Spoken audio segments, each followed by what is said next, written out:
우리 부부는 맞벌이 중인데 남편은 돈을 버느라 정말 바쁘거든요. 돈에 쪼들리는 형편도 아니었는데 남편은 유난히 돈에 집착했어요. 그런 남편 때문에 참 많이 다투기도 했는데 나중에는 거의 포기하고 살고 있었어요. 처음에는 집 산 거 대출만 갚고 아이 계획을 세우자고 말하던 남편은 대출금을 다 갚았음에도 불구하고 여전히 조금만 더 라면서 아이 계획을 미루고 있었어요. 그러던 어느 날 당신이 잊고 있나 본데 나 지금 30대 중반이야. 더 미루면 안 되는 나이란 말이야. 라며 제가 남편을 쏘아봤어요. 솔직히 나이가 들면 들수록 걱정도 많이 됐고 거기다 친구들 출산 소식이 들려올 때마다 조바심도 났거든요.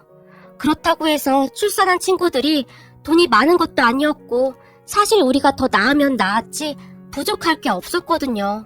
그런데도 남편은 무슨 욕심이 그리 많은 것인지 한 살이라도 젊었을 때 빨리 돈을 모아야 한다는 이유로 맨날 야근에다 심지어는 주말에도 일을 하러 가는 날이 많았어요. 그런 남편을 보며 저도 조금씩 부부의 정이 떨어져 가고 있었고 어느 순간부터 남편과 각방을 쓰게 되었어요. 하지만 남편은 그런 저를 전혀 이해하지 못했는데 아니 내가 나 혼자 잘 먹고 잘 살자고 이러는 것 같아? 우리 가족 남부럽지 않게 살려고 이러는 거잖아. 근데 당신은 그것도 이해 못해줘? 라며 오히려 화를 내기 일쑤였어요. 그렇게 남편과 저는 골이 깊어져 가고 있었고 그런 우리를 보며 시어머니는 내가 너한테 항상 미안하구나. 도대체 왜 그렇게 돈에 집착하는지 모르겠구나. 내가 다시 한번 잘 타일러보마. 라며 항상 제게 미안해 하셨어요. 그리고 남편의 여동생인 신우이도 언니 요즘 오빠 때문에 힘들다면서요. 엄마 아빠가 불러서 알아듣게 말한다고 하니까 언니가 조금만 이해 좀 해주세요. 근데 제가 봐도 속 터지겠네요. 언니 나이도 있는데 도대체 왜 그러는 건지 모르겠어요. 라며 울상을 짓곤 했어요. 시댁 가족들은 정말 좋은 분들이었는데 사실 시댁 가족들 때문에 지금껏 버텨온 거나 마찬가지였어요. 시댁 가족들이 아니었음 벌써 이혼하지 않았을까 싶네요. 그러던 어느 날 잔뜩 취해서 들어온 남편이 너 나랑 살기 싫지? 라고 다짜고짜 물었어요. 맨날 늦게 들어오더니 이제는 술까지 퍼마시고 들어와서 수주전까지 하네? 제가 남편을 보며 비아냥거렸어요. 우리 둘이 진짜 사랑해서 결혼했는데 도대체 왜 이렇게 된 걸까? 남편이 물었지만 저는 대꾸하지 않았는데요. 그런 저를 보며 남편이 다시 다 내 잘못이네. 나는 그저 우리 가족 행복하게 잘 살려고 했던 것뿐인데 도대체 어디서부터 잘못된 걸까? 라며 머리를 감싸 안았어요. 그날따라 남편은 많이 이상했고 저는 아무런 대꾸도 하지 않은 채 남편을 노려볼 뿐이었어요. 그리고 다음 순간 남편이 그래 이혼하자. 네가 그렇게 원하던 이혼 내가 해줄게. 라며 담담하게 말했어요. 안 된다고 펄쩍펄쩍 뛰더니 왜 갑자기 신기한 변화가 생긴 거야? 제가 남편에게 물었고 서로 사랑하지도 않는 사람과 사는 게 얼마나 지옥인 거냐? 빨리 이혼해줘야 당신도 새 출발해서 그렇게 갖고 싶다던 애를 갖지. 당신도 이제 적은 나이가 아니잖아? 라고 말을 했는데 남편은 그저 넋이 나간 듯 해보였어요. 그럼 나야 좋지. 사실 나도 어머님 아버님 아가씨 때문에 어찌어찌 버틴 건데 언제까지나 그럴 순 없잖아? 그래도 당신이 그렇게 생각해주니 고맙네. 우리 헤어지는 마당에 그냥 좋게 마무리하자. 제가 남편에게 말했어요. 그리고 그뒤 남편이 급히 이혼을 하기 위해 준비하는 듯 했고 그런 남편을 보며 근데 왜 이렇게 서두르는 거야? 그새 여자라도 생긴 거야? 어차피 이혼할 사이인데 한번 털어놔봐. 남편에게 물었어요. 맞아. 당신 말대로 나 여자 생겼어. 근데 그 여자가 얼마 전에 임신까지 했어. 이제 몇 달 뒤에 내 아이가 나오거든. 그러니까 빨리 이혼하자. 라며 남편이 충격적인 사실을 털어놨어요. 아, 그래서 그동안 맨날 늦게 왔던 거였구나. 거기다 주말마다 일하러 가는 이유가 다 있었던 거구나. 근데 나는 천치같이 전혀 모르고 있었네. 남편에게 충격적인 사실을 들었음에도 저는 별 느낌도 없었는데 오히려 그런 제 모습에 더 놀랐던 것 같네요. 그뒤 남편은 이혼을 진짜 서둘렀어요. 저기 말이야, 내가 바람 펴서 이혼하는 거잖아. 그러니까 이 집은 당신에게 줄게. 어차피 문제는 나한테 있는 거니까. 어느 날 남편이 뜬금없이 말했어요. 뭐? 당신 같은 짠돌이가 이 집을 나한테 주겠다고? 당신 그 여자 진짜 사랑하는가 보다? 그렇게 아둥바둥 돈에 미쳐서 살던 사람이 집까지 나한테 주면서 이혼을 서두르는 거 보니? 그런 남편을 보며 마음이 참 이상했는데 아이도 자꾸 미루던 그런 사람을 하루아침에 그렇게 변하게 한 여자가 누군지 궁금했어요. 그때 저는 시어머니에게 전화를 했어요. 어머님, 혹시 얘기 들으셨어요? 그이가 이혼하자고 해서 우리 이혼해요. 근데 그이가 지금 사귀고 있는 사람이 있다고 하는데 들으셨어요? 그래, 얘기 들었다. 그래서 말인데 네가 빨리 정리를 좀 해줬으면 좋겠구나. 조금 있으면 우리 손주가 나온다고 하는데 서둘러야 하지 않겠니? 시어머니의 목소리가 전과는 완전히 달라져 있었어요. 그런 시어머니를 보니 살짝 기분이 나빠졌어요. 어머님도 손주 태어난다니까 좋으신 모양이네요. 당연한 거 아니겠냐? 네가 결혼한 지가 벌써 몇 년째인데 아직 내 품에 손주가 없다는 게 말이나 되는 거냐? 이게 얼마나 큰 경사냔 말이야. 시어머니는 마치 이 모든 것이 제 잘못이라는 듯이 말했어요. 어머님, 말씀이 좀 서운하네요. 제가 안 낳겠다고 한 것도 아니고 그이가 지금껏 계속 미뤘다는 거 어머님도 잘 알고 계시잖아요. 그런데 어떻게 그런 말씀을 하실 수가 있어요? 그러니까 네가 똑바로 했어봐라. 우리 아들이 그러겠냐는 말이야. 그동안 나도 네 말을 믿었었다. 그런데 지금 만나고 있는 애랑은 만난 지 얼마 되지도 않았다는데 벌써 애가 들어섰다지 않니? 그러니까 그동안 너한테 문제가 있었다는 거지. 시어머니는 마치 그동안 많이 참았다는 듯이 제게 다 쏟아내기 시작했어요. 그런 시어머니의 말에 제가 순간 울컥하고 말았는데요. 사실 남편이랑 사이가 안 좋았음에도 시어머니의 따뜻한 말에 위로받으며 잘 견뎌왔었거든요. 하지만 그날 시어머니의 그러한 싸늘한 말을 들으며 제가 큰 착각을 한 것이었구나 하는 생각을 하게 되었고 그동안 시어머니가 철저히 연기를 한 것이라는 생각마저 들었어요. 알겠습니다. 우리 어머님이 그렇게 말씀해 주시니 있던 정도 뚝 떨어지네요. 따로 찾아뵙고 인사드리진 않겠습니다. 그럼 전화 끊겠습니다. 라며 제가 급히 전화를 끊어버렸어요. 그런데 전화를 끊자마자 참았던 눈물이 쏟아져 나왔어요. 그동안 의지하던 시어머니에게조차 배신당했다는 생각이 머릿속에 가득했거든요. 그렇게 한동안 눈물만 흘리고 있었는데 신우이에게 전화가 걸려왔어요. 언니, 이혼한다면서요. 아가씨도 제게 서운한 얘기하려고 전화한 거예요? 제가 신우이에게 싸늘한 목소리로 물었어요. 아니, 그런 건 아니고 지금 이런 마당에 얼굴 보고 인사는 못할 것 같고 그래서 전화로라도 인사하려고 했죠. 신우이가 기어들어가는 목소리로 말했어요. 아가씨도 조카 생긴다고 하니까 좋은가 보네요? 모두들 제가 빨리 떠나주기를 아주 간절히 바라는 그런 느낌이네요. 걱정하지 마세요. 우린 애도 없어서 금방 끝날 거니까. 그게 아니라 언니한테는 정말 미안해요. 그냥 그 말하고 싶어서 전화했어요. 순간 신우이가 울컥했는지 잠시 침묵했어요. 그러더니 곧 언니, 난 누가 뭐래도 언니 편이었어요. 그리고 언니를 제 친언니로 생각한 것도 사실이에요. 언니 정말 보고 싶을 거예요. 그리고 잘 사셔야 해요. 신우이가 말했는데 신우이의 목소리는 눈물을 가득 머금고 있었어요. 그런 신우이에게 뭐라 대답하지도 못한 채 통화가 끝나버렸고 신우이의 그런 모습을 보니 다시 제 마음이 안 좋아졌어요. 그동안 신우이와 저는 정말 사이가 좋았거든요. 그렇게 전화를 끊어버린 신우이가 걱정이 되어 제가 다시 전화를 했으나 그 뒤 신우이의 휴대폰은 전원이 꺼져 있었어요. 결국 신우이와 다시 통화를 하지 못한 채 저는 남편과 이혼을 진행하게 되었어요. 남편은 모든 것을 속전속결로 처리했는데 정말 급했던 모양으로 웬만한 건 제가 원하는 대로 다 해줬어요. 이 집은 이제 당신 거니까 당신이 팔고 이사를 가던지 그냥 살던지 마음대로 하고 난 짐 싸다 바로 나갈게. 근데 앞으로 그냥 가지고 있는 것도 나쁘진 않을 거야. 라며 남편이 제게 조언했지만 당신 같으면 이 집에서 살 수 있겠어? 당신 말이야. 내가 상관전 소송 안 한 거 감사하게 생각해. 그래서 내가 아파트까지 당신한테 다 주고 당신이 해달라는 거 다 해줬잖아. 암튼 그건 고맙게 생각할게. 라며 남편이 급히 짐을 싸서 나갔어요. 그 뒤 저는 집을 팔려고 내놨지만 빨리 팔리지 않았고 우선 그대로 살고 있었어요. 사실 그쯤에서는 남편에게 이미 정이 떨어져 버렸기에 남편이 그립다거나 그렇지도 않았거든요. 그렇게 얼마나 지났을까요? 제 친한 친구 진주에게 전화가 한 통 걸려왔어요. 잘 지내고 있는 거야? 너 그러고 사는데 내가 이러니 널 챙길 수도 없고 미안하다. 친구 진주가 미안한 듯 말했어요. 아니야, 너 몸이 그런데 무슨 그런 말을 하냐? 오히려 내가 널 챙겨야 하는데 내 꼴이 이러니 내가 더 미안해.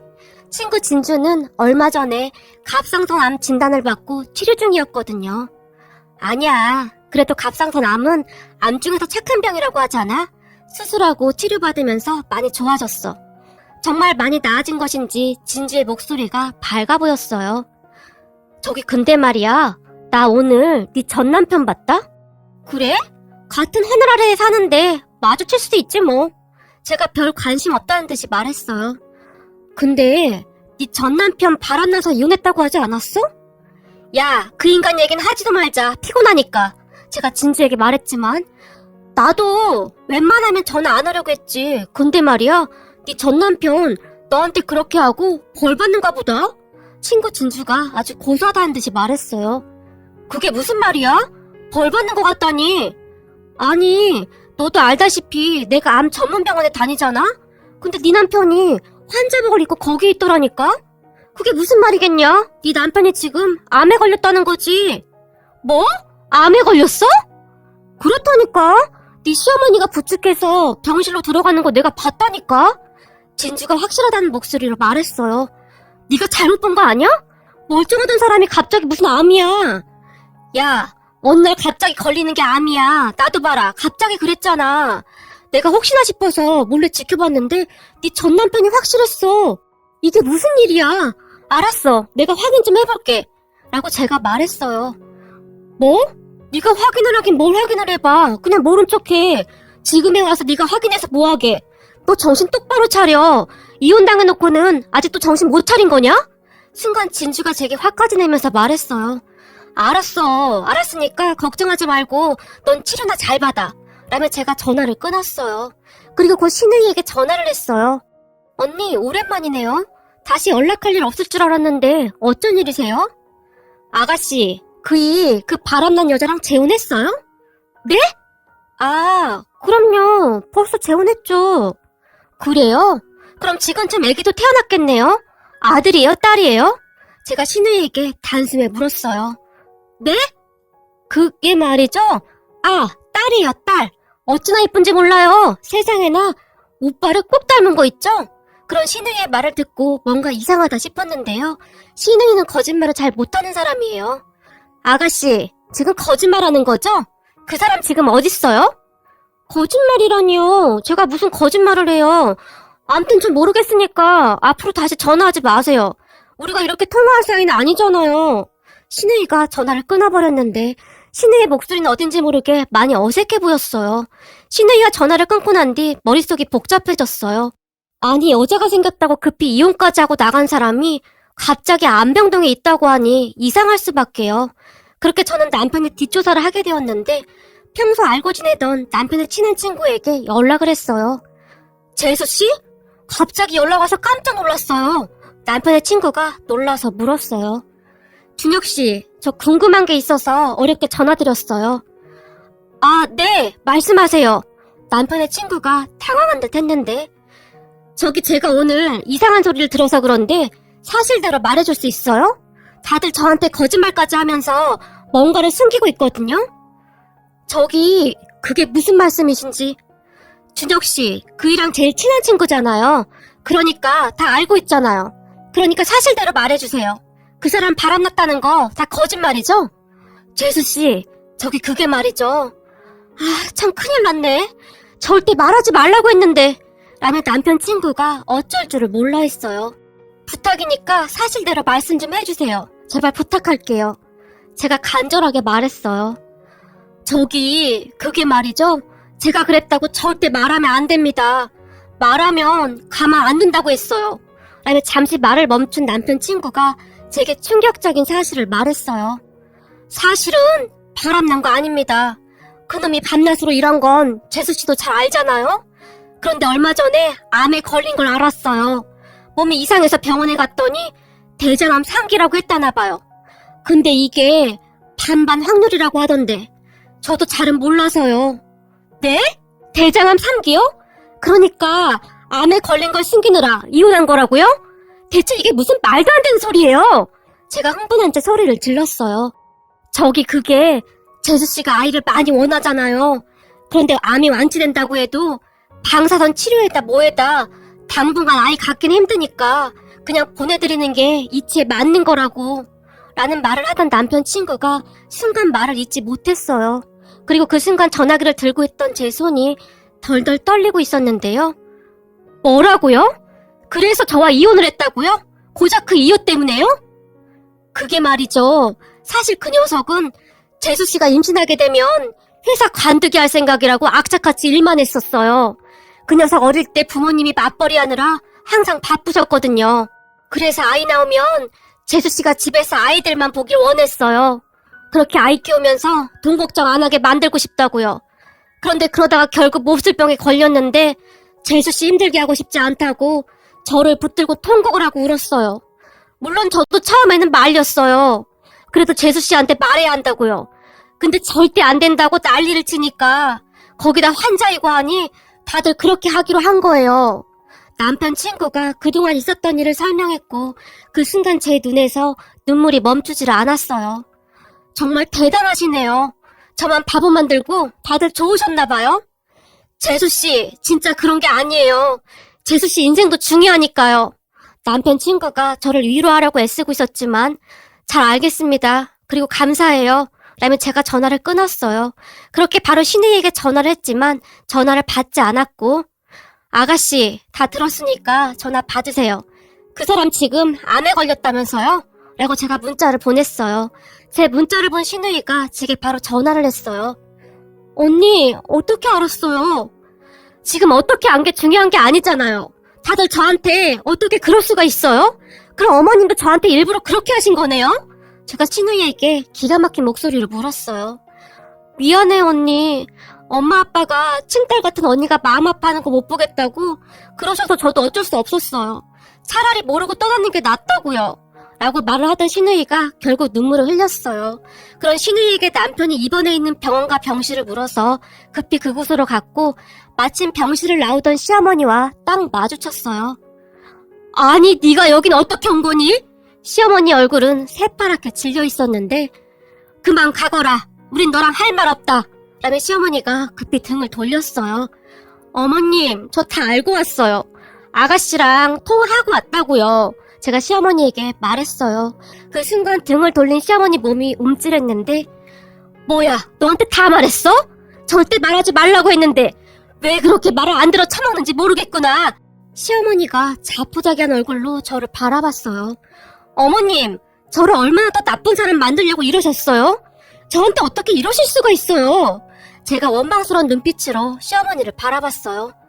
이거사, 네 나이가 이제 30살 중반이다. 근데 암 상기면 이젠 어떻게 될지 아무도 모른단다. 아이를 가질 수 없을지도 모른다잖니. 그럼 네 인생은 뭐가 되는 거냐? 우린 널 항상 친딸이라고 생각하고 자랐어. 근데 부모가 딸한테 어떻게 그럴 수가 있느냔 말이야. 그런 시어머니의 눈에는 눈물이 그렁그렁했어요. 어머님, 그래도 이러시면 안 되는 거잖아요. 가족은 어려울 때 함께하는 게 가족이라면서요. 제가 첫 인사드리던 날 어머님이 제 손을 꼭 잡으시면서 그러셨잖아요. 가장 힘들고 어려울 때 함께하는 게 가족이라고요. 그런데 어떻게 이럴 수가 있어요? 제가 원망 가득한 눈빛으로 시어머니를 다시 바라봤어요. 그런 제 말에 시어머니가 이거사, 뭐 하려고 여기에 발을 들여. 네가 이러는 거 아니까 우리가 말 못한 거야. 열려 빠진 것 같으니라고.